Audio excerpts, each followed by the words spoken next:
Cough syrup पर सरकार का बड़ा फैसला सामने आया। डॉक्टर की पर्ची के बिना नहीं मिलेगी कफ सिरप, तो डॉक्टर का प्रिस्क्रिप्शन जरूरी होगा। कफ सिरप को लेकर यह बड़ा फैसला सरकार की तरफ से लिया गया है। जिस तरह से धड़ल्ले से नकली कफ सिरप बिक रही थी, इसको लेकर अब सरकार की तरफ से बड़ा फैसला लिया गया है और एहतियातन ये फैसला लिया गया और ये कहा गया है कि डॉक्टर की पर्ची के बिना कफ सिरप नहीं मिलेगी। डॉक्टर की प्रिस्क्रिप्शन के बिना ये कफ सिरप नहीं मिलेगी। हमारे वरिष्ठ सहयोगी कृष्ण मोहन लगातार हमारे साथ बने हुए हैं। कृष्ण मोहन, एहतियातन ये कदम उठाया गया है क्योंकि लगातार हम देख रहे थे कफ सिरप जो फेक थी, जो नकली कफ सिरप थी, उसकी सप्लाई तेजी से हो रही थी। कई सारे रैकेट भी अलग अलग राज्यों में पकड़े गए और आखिरकार ये निर्णय लिया गया है कि बिना प्रिस्क्रिप्शन के कफ सिरप नहीं मिलेगी। ये एहतियातन नहीं है, ये एक स्ट्रेटेजिक डिसीजन है, क्योंकि जितने भी कफ सिरप है उसमें बेसिकली अल्कोहल की मात्रा होती है।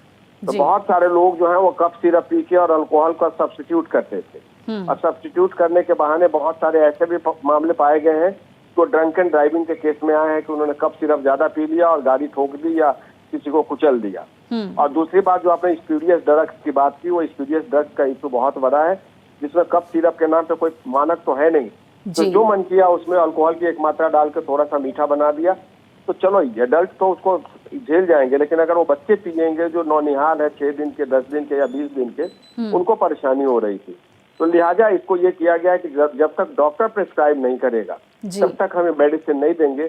उससे दो फायदे होंगे। एक तो डॉक्टर का प्रिस्क्रिप्शन के बाद चेक हो जाएगा, क्योंकि डॉक्टर नाम लिखते हैं कि कौन सा कफ सिरप देना है। दूसरा ये कि इसको ओवर द काउंटर कोई नहीं खरीद सकेगा और मनमर्जी तरीके से पी नहीं सकेगा।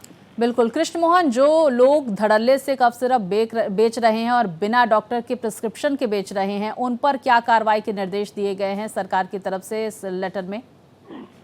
इस लेटर में उनसे ये कहा गया है कि जहाँ पे भी ऐसी आपको कार्रवाई मिले तो state government, basically state health जो है स्टेट का सब्जेक्ट है, अपने यहाँ जो आईपीसी की धारा है या जो बीएनएस की धारा है उसके तहत कार्रवाई की जाए। सबसे पहले तो बात ये की जा रही है कि इसके प्रोडक्शन को कर्व किया जाए, क्योंकि प्रोडक्शन जब मार्केट में दवाइयां बिकेंगी नहीं तो प्रोडक्शन क्यों करोगे, और जब प्रोडक्शन करोगे तो वो खरीदेगा कौन। तो इसीलिए ब्रांडेड दवाई, क्योंकि जो डॉक्टर्स लिखेंगे वो ब्रांडेड दवाई लिखेंगे, लेकिन इसमें एक बहुत बड़ा कैच है। कैच ये है कि बीएमएस वाले क्या करेंगे, बीएचएमएस वाले क्या करेंगे, यूनानी वाले क्या करेंगे। तो ये सारे लोग जो है वो नीचे जो है उनको जो मन में आएगा वो दवाइयां प्रिस्क्राइब करेंगे। तो सरकार बेसिकली ये कोशिश कर रही है कि पहले ओटीसी इसको बंद करते हैं और बंद करने के बाद देखते हैं कि इसका क्या इम्पैक्ट रहता है। बहुत शुक्रिया कृष्ण मोहन, जानकारियां दर्शकों तक पहुंचाने के लिए।